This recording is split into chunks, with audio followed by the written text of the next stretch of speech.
favorite hour on the hour, and y'all got y'all favorite coach. But today, I'm not the only coach in the building. I got to share the room today. But, I'm not offended by it. I got the best of the best in the building. I'm going to let him introduce himself because I feel like, sometimes you introduce yourself a little bit better. I do want you to get in your big bag because he's very humble. So let the people know who you are. Yeah. Give your first appearance on Givin Game. Man. Introduce yourself, brother. First off, let me show some love to my fellow swag sister over there. Known to some as Coach J, Coach JT, Coach Tish's brother, Professor Roberts, a.k.a. whatever you want it to be. But just, I'm Coach JT, man, here from the 94 Feet with Coach JT podcast from Sacramento. I'm so happy to be here. Dope to be in the same building with my sister, man. We've been working, talking offline, building these journeys together, apart, same road. But now it's definitely time for us to cross these paths even more and take it another level. So I appreciate you for having me, and I'm excited to be here because you got something fire working right here. Man, I try to tell everybody, Coach Goody's over here cooking. It's a little different, new space, but we bringing some light, some energy. Today is Halloween, so happy Halloween to my good people. Today I am dressed up in the season, so you tapped into the live. I am light the beam, baby, because, I know my kids have been struggling a little bit, and I just felt like, we haven't seen the beam in a minute. The beam's been in hiding. So, I am officially their mascot of the beam today. As we will get into a little bit of King's talk. But before we get into that, let's just jump right in. Because, I got you here. We do have another time Coach JT is going to be back in the building. But we'll talk about that later in the show. Major League Baseball, it's the World Series. Now, let me just tell y'all, I have gotten the opportunity I started in January, so we covered the College World Football playoffs, right? We saw National Championship. We got to see basketball national championship, okay? Mm-hmm. We covered hockey. And now I told y'all, if it's any time to like a team, cheer for a team, find a fan, it's during the ultimate game of that sport, right? So maybe it's the NBA Finals, maybe it's, College World Series, whatever that looks like, right? So we've covered a lot of championships, but tonight is win or go home. Have you been tapped in? Have you been watching? Oh, no. Are you definitely watching here and there? Except that last a couple days ago took me, it was a little long, so it was 18 innings. So I got the one thing about it, the quick bounce back. But just to see, and if you know a little bit of history too, like Vlad Guerrero Jr. So known to watch his father play. So I've been tapped in here and there. But also, I'm a big LA hater, so it doesn't matter. So shout out to the Blue Jays. Hopefully they have their business tonight. Blue Jays, handle your business. Finish them. Hey, we are officially cheering for the Dodgers over here in the Givin Game show. So we want everything Cali to win. This isn't in my I want to show everybody that California is literally superior in everything. Mm-hmm. So this just needs to be stamped. I am very concerned. Okay, you talk about load management. I want all these other athletes to stop making these excuses because everybody plays back-to-backs. Okay, and 18 innings. That was crazy. Hadn't worked the next day, so I was very out of it. Yeah. All right, but I got to see a great game. I got to see history. So tonight is Game 6. It is win or go home for the Dodgers. Yep. Blue Jays are at home for the next two, so they do a 2-3-2. It's a wrap, which I like, and I'm just telling you. And it was the real concern if you're a Dodgers fan right now is they just wore y'all out at home. Easy. That is the number one concern. They just wore y'all out. Y'all had a great performance. Easy. Great. We love that. But I don't know. And it's a lot of pressure on like Freeman, Shohei. It's looking like it's in the Blue Jays' favor. So if you do not do anything tonight, make sure you tap in, watch the game, give them some support. Because, again, it's going to be a good one. I don't think the Dodgers are going to just lay down. So, you know what I mean? No, I don't expect them to. But, just the fact that format works to the Blue Jays' favor. Absolutely. So, you don't want to, just the fact that also, I think the wave they've been on, man, the ride they've been on, they swinging the bats like crazy. And So, it's just the fact that they want to take care of business as well. And again, right, so it's been an opportunity to bring some championship to Toronto, right? They're going to be ready. Toronto is y'all time, and I know they're going to show out. Their fans are crazy. That's one of the reasons why you're a fanatic. They're going to wild out. Their fans have been wild.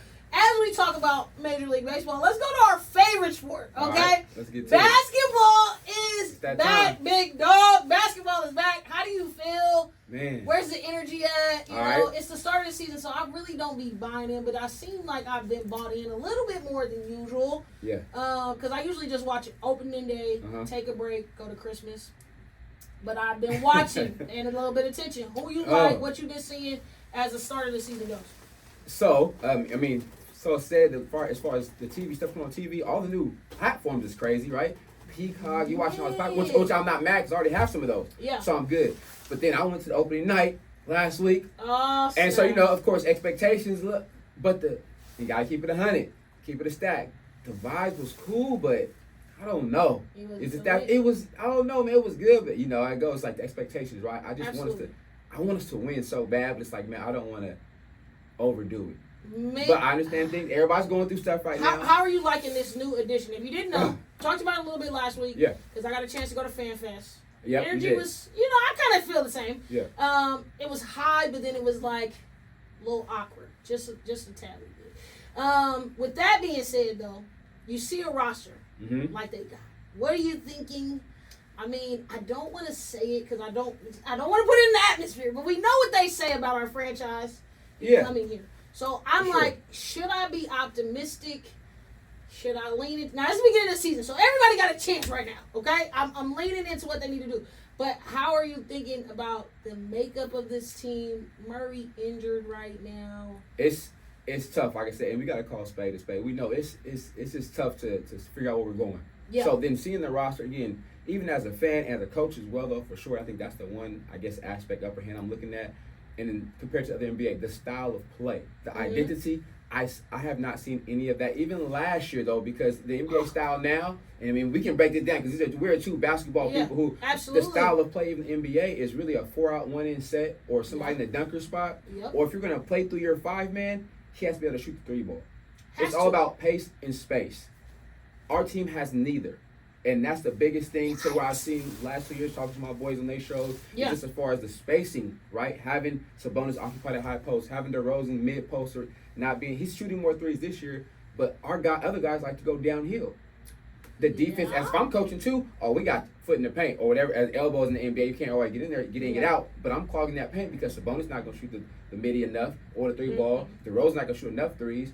But you got, at the time, you had Fox and Monk that want to get downhill. You got Keegan that wants, he can shoot it, but he should be able to drive more, right? Absolutely. And it's like the spacing, there is none of that on a consistent basis. And that's why we just generate them still often, and then with this team, honestly, too, the hierarchy, if you want to call it that, right? Who's our guy? Who's our second? Which guys are doing what? A lot of guys do similar things. Nobody does anything great. Role definition it's going to be a problem. That's what it is. Last week I got to talk about the Kings, and I have a philosophy very same. They don't have an identity.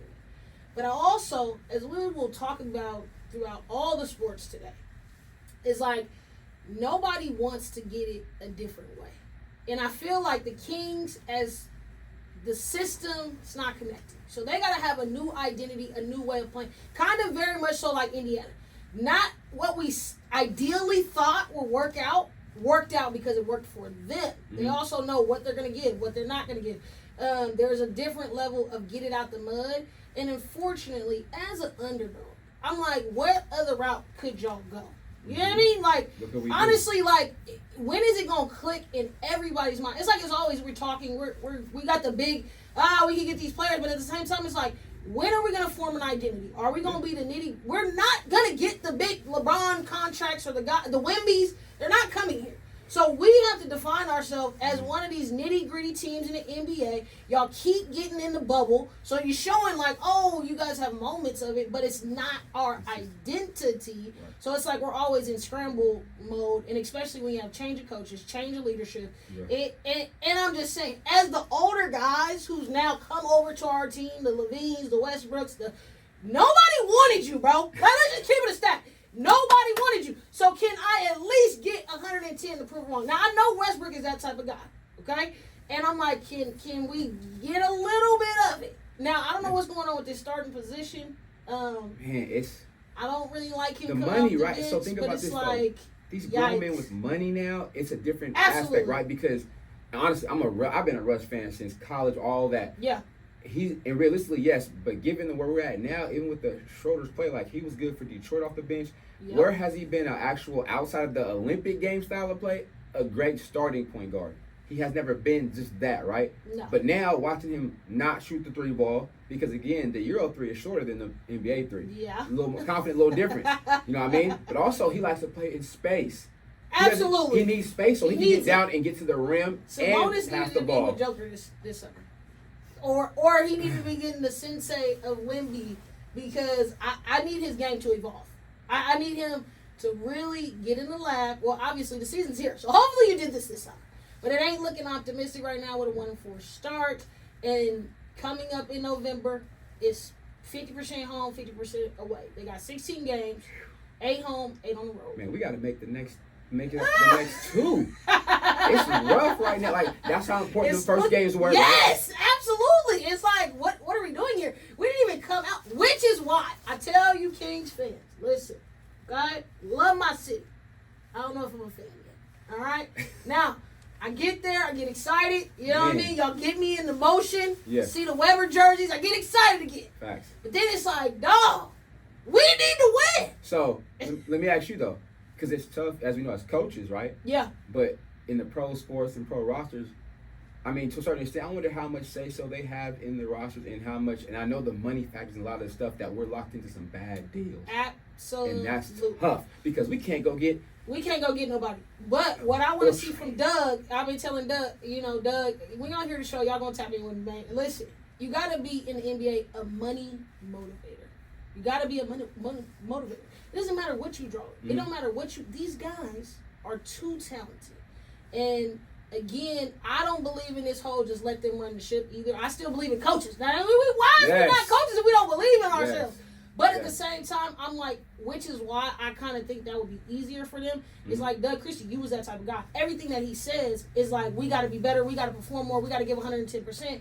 You ain't motivated the guys to do that. So it's like you're giving kind of, Tua in the locker room right now. Don't say that, I don't know if you believe Don't do that, though. Because when I watch his interviews, is motivating me to like, is he telling these guys this? But then it's like, when they come out there, Rudy Pooty. I mean, even though he's got an older team, we grew up in that generation, different breed too. Yes, for sure. But also we did it, and again, I can't say I never got paid $millions to play a sport I love. No. But I love to do it. I love to do it, right? So I would listen, or I want to be great or be better at it. However, also now for me, it's just tough because again, knowing Doug off the court, seeing him a good guy, but also I understand he wants to take it on. Take accountability for himself. But also the player accountability, but also it's like, okay, what's, like we said, again, to me, the identity is so clear. If we're going to be, but also we have probably one of the oldest rosters in the NBA. Absolutely, and I don't know who we're winning with all these old guys. They're out of the Our league. starting lineup, even they're in the big 3. You cover them. Man, listen, can we go get some roster spots? Can we stop giving up our young talent? Like, I mean, the list can go on and on and on and on. Because, I mean, yes, Westbrook, but it's not. You're 18. Westbrook. Yes. Oh, my God. DeRozan. I saw the number, brother. Okay, can we just side note? Because we'll get analytical. Go ahead. I saw the jersey. 18. Oh. I don't care what it stands for. What it means. You don't like it? No, I hate it. So I hate the 18. I'm gonna buy the jersey. Okay, y'all got me locked in. But I don't know what it is. I want him to have a different number. So I thought about this. I forgot Malik Monk was 0. Yes, I think I'm still going to go get mine made at the game and put 0 on it. I don't want him to see him in an 18 jersey. I don't like the 18. I don't like it either. It just looks, it's almost like 17. Looks like a football jersey. What? The only time I should be saying 17 is when I'm telling you to run it. So I don't know why. That's like the hardest number to call. I gotta call you Brooke, West. I gotta call you by nickname because there's no way I'm 18 in the game. Because even just, I'm getting the energy he played with, man. Brody since day one. I'm telling you, just locked in. Yes, but I'm since UCLA. It just look. I'm like, it don't look the same, 18? Man. I mean, I'm aesthetics girly. You know what I mean? I need everything to kind of line up. That's why I kept it very simplified. 23. You know what I mean? But I gotta look like something when I'm out there. Let me ask you this. Go ahead. Where's your take on the outside? I mean, okay, it's not outside noise because all the other athletes, I get it. Ex-NBA players comment on. How does that make you feel? Because I watch a lot of these shows. I watch 520 podcasts. I watch Gills, and I got some video. I'll release it later, man. Because I get irritated with all the hate and disrespectful. I understand we're not there Yes. yet, but I mean we're not there. But it's not our fault as fans, but also the investment of people who. But it's like they keep us down, kick us while we're down so bad. It irritates me. Though, because a little bit to a certain degree, right? We have learned the game by being critical. Mm-hmm. Even when we come into the space, we know because I'm an athlete, because I'm a coach, because I'm in the locker room, and I get a certain level of exposure, I can be really as messy as I want. I have more intel than anybody out there. And a lot of what we do, I say this every single week, my show is to praise them. There's more good that I can talk about in every single sport of what these athletes are doing than harping on the negative. Now, the negative gets clicks. And that's why that's the thing. So sure. naturally, if you're going to do that, and you're not going to be critically fair. Now, that's one thing I am going to do. I'm going to criticize you. I'm going to ride, stick beside you. Okay, I'm a black woman. Sure. One thing we're going to do is talk smack and still make you that play. Swag love for okay, real. you feel me? Like, it's just how we are built. I'm going to say what I feel, and I still love you. So it's always in intentionality, how you're bringing it, and then what is the majority of your content. And your content is, I'm about to just hate LeBron, or I'm about to argue about how much Jordan is good. Bro, Jordan ain't played in 50,000 years, okay? And the last time I seen him play, he had a Wizards jersey on. So I can get so much more in my bag and show how much more I love the game than sitting up and, criticizing. And I don't think that us being critiquing certain things, keeping it very simple, critiquing the game, critiquing how I feel like the energy is coming in. We all get the experience, especially when you're in media. You right there on the sideline. And then this is the difference advantage. I'm looking at this fool like a coach, like a player, so I can tell your body language. Maybe a certain media person can't see it, but when you see a dude kind of moping and kind of you can tell, man, brother ain't locked in. You know what I mean? Or you can tell, hey, I think I'm getting a good message, but in the locker room, because I got to also pretend. We learn that starting in college. When you get that media training, you learn, I'm not going to say this, but when I'm looking at things and how athletes carry themselves and how coaches carry themselves, I'm looking at all the little things we would look at naturally. For sure. I'm seeing, reading between the lines, looking at body language. I'm like, absolutely. And that's one thing, going to live games, I'm like, oh, I'm paying attention. He's not locked in. I'm like, oh, he is not. And that's what makes you seem like a hater, though. Because when you are critical, unfortunately, that comes off as being a hater. But I'm also talking to a coach who is a coach and not an evaluator. I'm an evaluator. So in evaluation, I have to be honest. If I'm telling all Corn State about an athlete, I can't be like, oh yeah, they get 30 points a game, but they can't go left. Right. I have to be honest. Sure. And then it's like, as a coach and a former coach, why ain't you working on that? Why you ain't got this girl better than she been with you on varsity for 3 years? Why ain't you got this girl no offers? Or why you ain't got this young man no offers, but then you want to come to me and tell me you give this coach all this praise, all this stuff? It's just a different level to this, and I ain't knocking nobody, but it's like it's a lot of room, which we going to get into, for growth in our athletes. And the difference between what we seeing internationally and what we seeing from homegrown. We're getting ate up, dog. For real. The growth process is, for sure. It's crazy, right? We're chasing the wrong dreams, I think. You know what? This man about to have us going all day long, so we gonna take a hot break. We're gonna get get a little water in, call a little 60-second timeout, all right? And then we're gonna tap in, man. Y'all listen to Coach Goody on Givin Game. I got Coach JT, the legendary himself, and we will be back soon. Y'all listen to us live on 97.5 FM KDEE. We'll see y'all in a second. What up, y'all? Man, my mind is playing tricks on me. It's a spooky Halloween, and you are here live with Coach Goody. I'm telling y'all the best of the best, and I got my brother in here. I say, well, the male counterpart to Coach Goody is Coach JT, 94 feet. Yeah. We in here maxing out the hour. As we ended, we were talking, sports, basketball, all these type of things. And the biggest controversy as two coaches on the hot seat. So now we've had already to this point in college football, we have had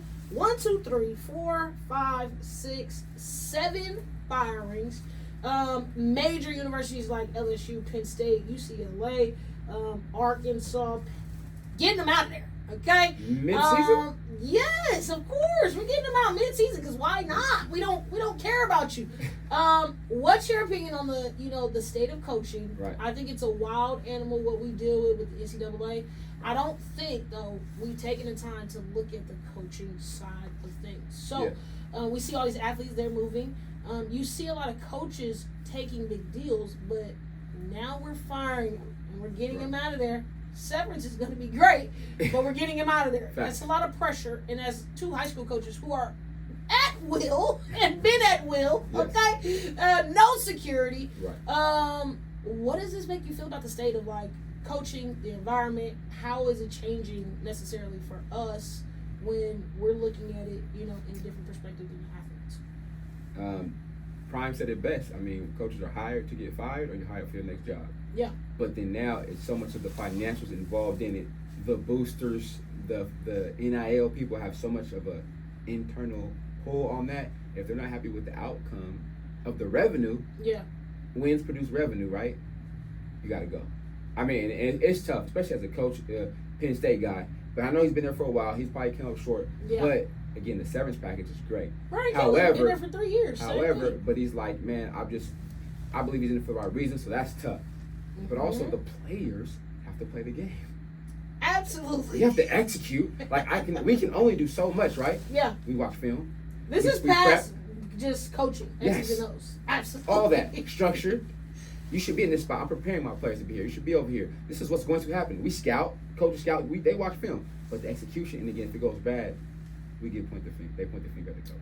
And that's for sure. It's always the coach's fault. So we don't make 1 point, 1 basket, 1 touchdown, 1 field goal. It's your fault. And I'm not sure where it's going now. I just do know. I mean, as we know, the financials are the biggest factor, I believe, overall in all sports, as far as from athletes playing at certain places to moving around to coaches sticking around and saying, okay, I'm out. Because if you hear about now, they're looking at some coaches who are at schools that are winning right now, and other schools are like, we'll pay you to come over here during season. I'm like, is that illegal? I have no idea.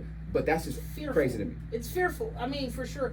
I complained a lot during the college football playoffs and the March Madness because, again, how can I focus on my game and winning and I still have to talk to recruits, have recruits come on campus, I'm still engaging, and in the midst of that, I have players telling me they may not potentially play in the bowl game, they may not potentially play this. Like, that is a lot to deal with as a coach in the midst of managing my team, trying to go make a national championship run, and then at the same time, manage this whole recruitment side, which just makes it a snaky type of situation. Last year, I really tuned into that. I was like, wow, one coach from one of the small schools, I think he upset somebody in the tournament. He was getting recruited to go to the bigger school while his team had a game. I'm like, how disrespectful.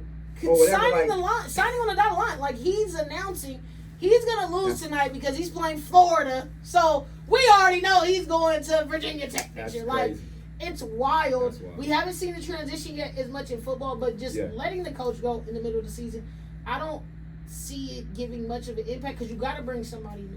Same thing with the kids. Like, you couldn't really go in a different direction because you done brought this coach in mid-season. You got to at least now give bro a chance to finish and start something fresh. Right. So it's like you put us in a very sticky situation week 5, 6, 6, 7, with the kids. That's kind of awkward. And it's no way to kind of like control the locker room. Because if they weren't a strong assistant coach, or especially with football, I feel like it's so many coaches that don't matter. No offense. Y'all are coaching y'all positions, so y'all really don't be knowing what's going on at the top. You know what I mean? Where in basketball, it's maybe 5 or 6 of us, and you kind of have an associate head coach and all those. But even that, and I'm kind of your take on that though. What's your take on, because basketball does it to where they'll fire you, and then now they give the associate or the head coach the job, and they'll say, oh, since the head coach is gone, the vibes are much better.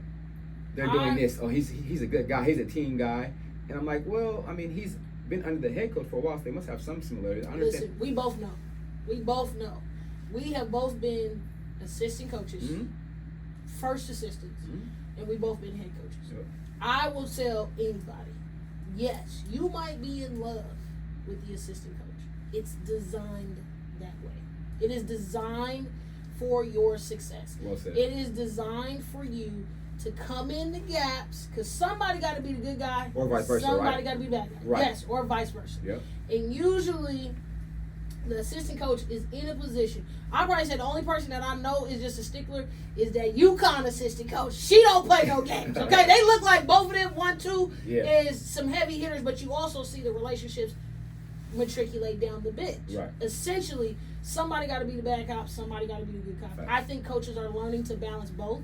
But it's still, as an assistant coach, no offense. In my own thought, I was like, I could run the team. What are we talking about? Give me this talent. Give me the number one spot. You never know. I can run the team. But give me a team. Baby, now I got to do all this paperwork. I got to make sure everybody right. I got to stay in the middle. I can't have favorites. It is a different role as a head coach. For sure. And it looks like it's always easier. I hear this probably 10 times out of 10. Like, kids be like, oh, I like the assistant coach. I don't like the head coach. Baby, trust and believe what that assistant coach can do as an assistant coach and the availability is way different. As simple as, like, getting in the gym with a kid, right? Like, as an assistant coach, you naturally, like I'm the person with the key. So I open the gym. I, go in there, pull up when they need me. It's a love, right? When I do that as a head coach, now it's favored. Like I'm making, or I'm making something special for this particular athlete. When it's like, no, everybody can come in the gym, let's get this work in. You should be here. Especially when I was a head coach, it was open to everybody. Because I need to go against the boys, which in a college setting, the high school girls don't really understand that you were playing against boys. Your practice team is boys. You're not playing against other girls in college. Not at all. No, not at all. So they have a full guys team ready. And having different package. My package, for example, with Monterey Trails, my package is different in field. So it's like, let me go give them something different in their combo, different than what their trainers are already giving them and working on. Because again, we still evaluating the game. I'm like, hey, okay, I seen this. I pick this up.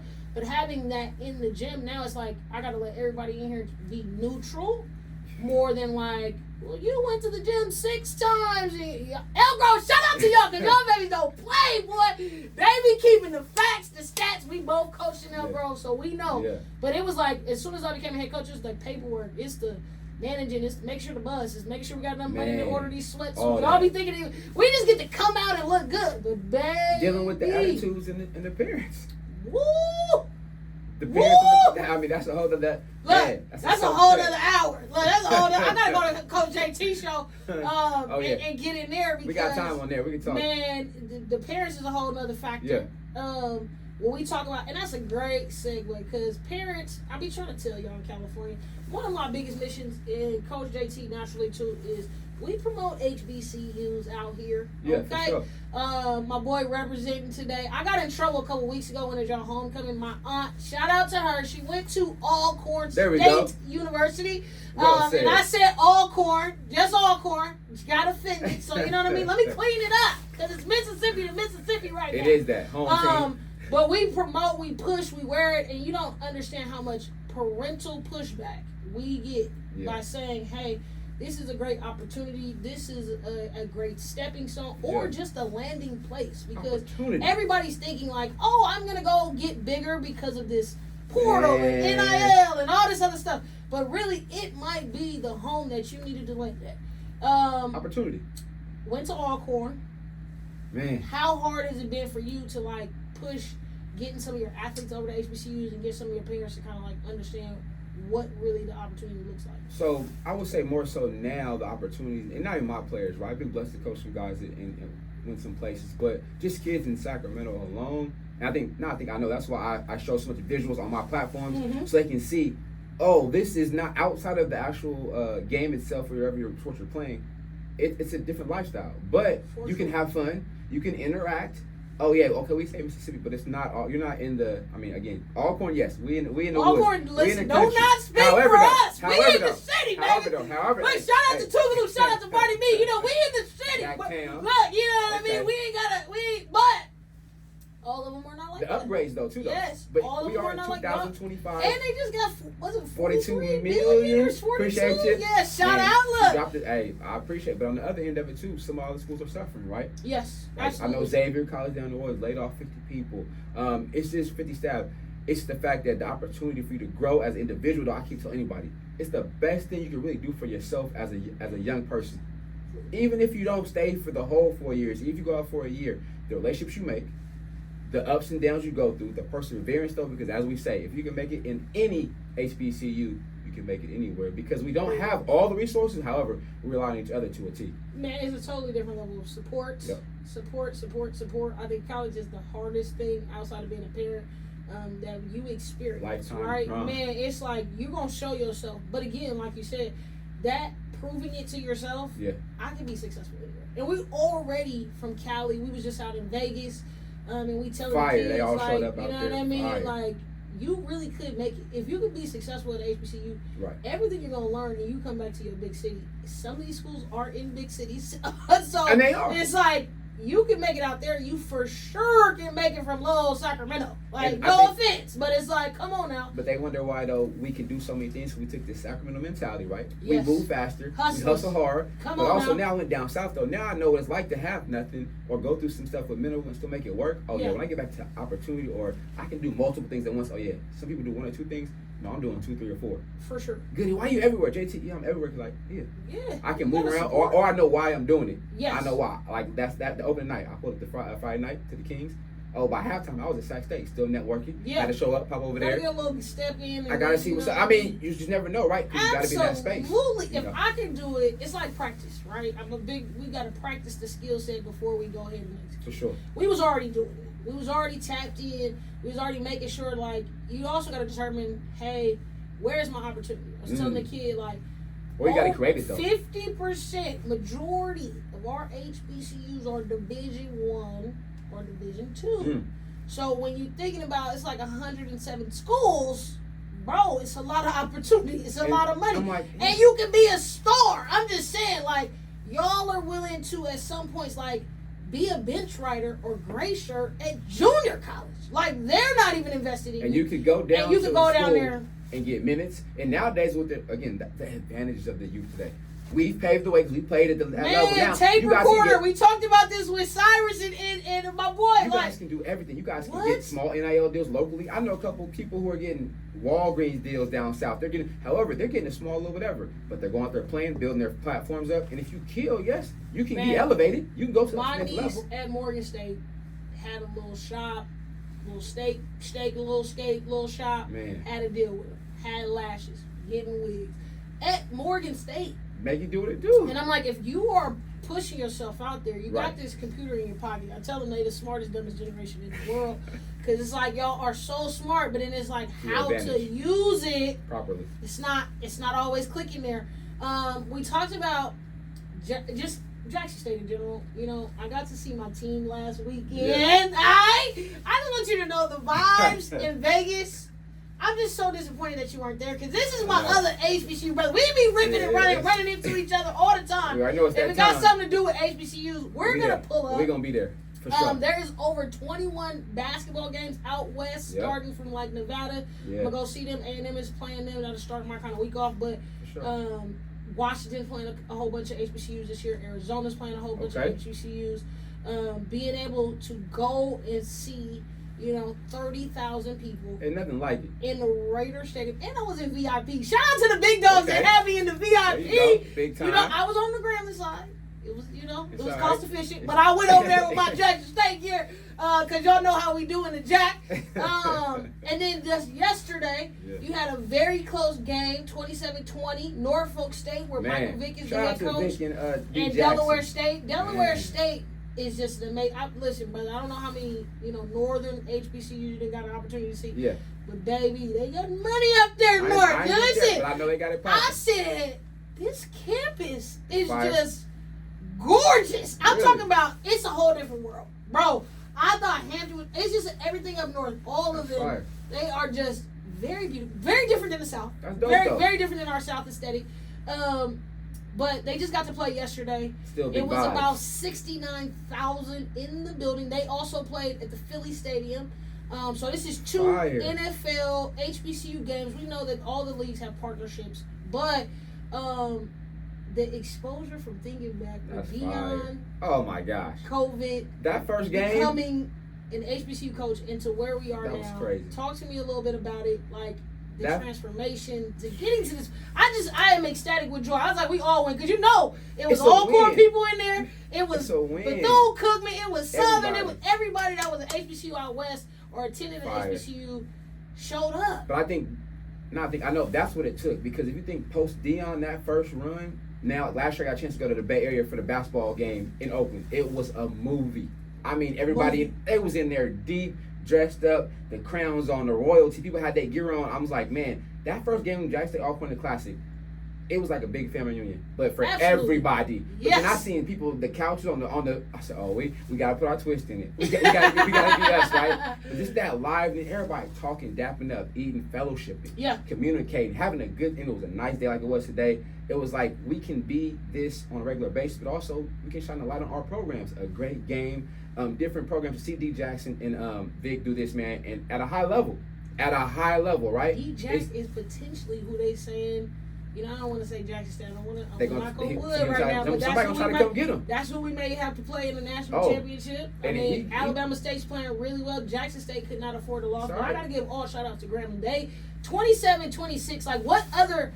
Like, I also, as I was walking out, I was just like, you got to talk smack. You got to. You know what I mean? But it's like, you want that, though. I wanted that type of game because that brings people in. I was standing by somebody, and they were like, man, I'm just a Raiders fan. Saw the game, and I just pulled up. You know what I mean? I have no association. I just pulled up, and I'm getting to see, Miss Grambling State. I'm getting to see the band. Halftime was absolutely electric. If you did not see it, go watch my YouTube because I recorded that thing. That's something they'll Jackson State turned into Las Vegas. Like, the formation, I just want y'all to know, we're a superior band around here. Yeah. I know y'all be talking y'all smack. I know the human jukebox. I know all Cork got their thing popping. But y'all got to put some respect on Jackson State, baby. They came out there ready. As they should. For Royal Rumble. I mean, Fremont Street. I know. They had a drumline battle. And it was like Grambling on one side. That's fire. Jackson State on one side. The whole graphics out there was like Grambling version. It was mine. That's fire. It was crazy. I hope this just keeps it rolling. Like, let everybody know. My question to you: who do you? Now this came up.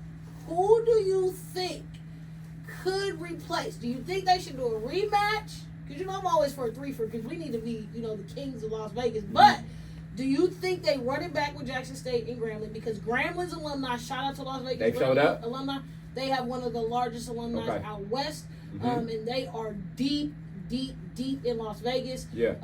And then you have Jackson State, obviously, the world-renowned bands. They followed them forever. It was everybody and their mama from Mississippi. And they was looking country, brother. They was looking like they was from Mississippi. Hey. They was Jackson State from head to toe, sunglasses, water bottles, keychains. They was out there. But who do you think? So, honestly, I'm thinking about the game was Saturday, right? Yes. I really think you should make it a twofer. Ooh! 2 days. And then I realized they planned it the same day the verses. Yes. I'm like, so they knew it was going to be some South down. I don't know if that was intentional now. I will say shout out to, I cannot think of his name right now, excuse me, but a black family actually hosted this event. So, I mean, it's black and white, I think all the way through. Make it 2 days, like you get everybody there. Because that place is, I mean, you could have it 2 days. I had to work. Oh, now he had a job. Now we got real jobs out here. Hey, but I would have been in there geared up, but also again, I think. But I will say at the basketball game, Tuskegee showed up big. It was Tuskegee versus Morehouse, right? So Morehouse showed up crazy. They were Spellman big. was in there, right? So I'm not sure. I mean, but again, those two weren't a bad combination because I saw the visuals. Even everybody off the plane, they putting we here at nonstop. Mississippi was in the building deep. I'm like, okay, then Shout Grandma. out to the Omegas, the Sac Omegas was in the building. Shout out to Coach Denari. I know he was there with his bros kicking it, man. The bros was in there. It was everybody who was everybody. And I mean, NCAT came up. I mean, obviously we know what North Carolina can do. Obviously Delaware State with this new. Could you pull two games off the same day though? Play at 10 and play at 11 o'clock and like at 6 o'clock. I don't know if they want our black selves out there all day. Because, baby, they had the tailgate rocking, okay? They had us out there at Allegiant Stadium like, hey, go home. Like, get y'all out of here. Vegas weather right now is perfect for them. Bro, it was a perfect day in Vegas. It was not hot. Man. It was like 80-something. It was like literally perfection. I mean, I had the vibes. Go ahead and check the Instagram out. Outfit was popping because I'm a Jew through and through. But I know Texas Southern came and played Cal this year. We showed out a little bit, you know what I mean? Yeah. Fresno State hosted Southern, so we're seeing a little bit more traction. We got a chance to talk about, potentially bringing it back to SAC. Because if you didn't know, we had that was my thing. A classic. Texas Southern played against Shaw. Say early 2000s. We got to make phone calls now? Man, listen, my other boss and my other job, he's connected. We've been talking about it. What's up? We got to bring, this is a calling out to all my HBCU alumni out here in Sacramento and the surrounding area that's tapped in with the show. Yeah. We got to get together. We got to start doing things. I just watched it happen in Las Vegas. There's a huge Southern chapter here in Sacramento. Southern chapter here. There's a Dillard chapter here as well. Bennett, I think they have a small chapter, but we got to start connecting and bringing, some sponsorship to bring these schools out here. I definitely think you're going to get your return of investment. There is nothing else. I mean, because to be honest, go ahead and give us some basketball tournament out here. We love it. I mean, everybody, like I said, there's over 20 plus games that are happening in preseason with different HBCUs coming out here. But we could host a game here in Sacramento. Absolutely. For sure. And people will show up. I will show up. For sure. I'm going to say this too. We showed up in Vegas. We know we're going to show up here. This morning I was scrolling through. I will say this. And our kids love music and concerts. The concerts you get at the HBCU homecomings. President Wood, tap in with me, man. Tap in with me, big dog. I'm trying to tell you. Little combination. Y'all give me a good little show. We can go ahead and get some investment and go ahead and make that happen. I'm just saying. Shout out to Dr. Woods. Good dude. Absolutely. The interviews up on the pod. Great dude, man. Great story. Love what he's doing also. The vibes have been different. For sure. It's because of them from the top down. Just the involvement, the encouragement of our kids being there and trying to tap into the youth. Yes, absolutely. And I'm going to say this. We understand that, again, the bad stuff gets the clicks. However, I will say this. The turnaround that he's done over there, as far as the diversity, different programs, is A1. Shout out to the home team. We Stingers up over here. Mom's an alumni, so I got to be Stingers up. For sure. Family is Stingers up. And I told y'all I support everything in Sacramento, so that's, y'all get me as a fan by default. But definitely, brother, we need you. Yeah. I'm on tap over here with the big boss, you know what I mean? We can make something happen. And we can really do something electric. Sac State moving to the well. Ooh. I just saw the picture today. Wait! It's not a bad look. I was concerned a little bit about the baselines, but it looks like my boy said, it's like St. Mary's low, but you have enough space. It's not a lot in the baseline, but it looks nice, though. It looks just like Bakersfield, too. It looks nice, though. So, shout out to Sac State. We're going to be pulling up there. Man, I told y'all. Listen, an hour's not enough for Coach Goody, man. I got to get more airtime so I can tap in. I told you I brought somebody who can talk just as much smack as me. You know what I mean? I'm the juice. He's the peanut butter. We go together. You know, peanut butter and jelly sandwich over here. I want you to give any shout out, anything you got coming up. He is a head coach. We didn't get into that today. But you know what I mean? It's that time. I'm going to have him back on the air. Alcorn and Jackson State play each other very soon. So he will be here very soon. So if you like today, we definitely gonna tap in and bring it back around and maybe make this a special thing. Yeah, definitely. Where Coach JT can come and make some special guests and come light up the city. I mean, he got a whole nother following too, so tap out. But any shout outs, anything you wanna highlight, where should they follow you? Man, 94feetwithcoachjt.com. Again, 94feetwithcoachjt.com. I'm on all your platforms though, Instagram, Facebook. I've been on that X a little bit more. I'm definitely trying to get on that TikTok. I know Goody is a TikTok monster. Man, I be on TikTok all day long, dog. But just new episodes, man. Try to drop episodes weekly. If not, just putting out new content. And just appreciate everybody really for tapping in. And the merch, though. If you need some merch custom made, stay applying pressure, the motto. I got some more coming, though, for you. But, yeah, we produce the heat, though, man. So I appreciate you. But also, shout out to you. The grind since day one. But again, real people will recognize real. We've been locked in, man. It's swag love until that week. We almost there. Hey, listen. This might be a whole today. I got my Halloween costume on. So next time I see him, he knows I'm about to be both. We both went to Mississippi school. So it's just shout out to Mississippi. I know people don't say that on a regular basis. Shout out to the But it's just something about loving your institution. And we have 3 great HBCUs in our city, in the state, So it's head to toe. It's got to be your socks and your drawers when it comes down to Alcorn, Jackson State. And I know y'all have seen numbers, but usually our classic ranges around 60,000+ people. Big and vibes. if you haven't experienced it, just take a flight. I'm just saying, go ahead and experience it because I know everybody else thinks they're great, but to sit definitely holds it down. Man, I want to say thank you, brother, for tapping in with us, pulling up. Again, that is Coach JT. I do got my boy Julius in the building. We're going to get him on the mic soon because y'all know he loves basketball. So I got to get him tapped in. Yeah. This is Givin Game. I am Coach Goody, and y'all listen to me live on 97.5 FM KDEE. And I'll see y'all next week. Peace.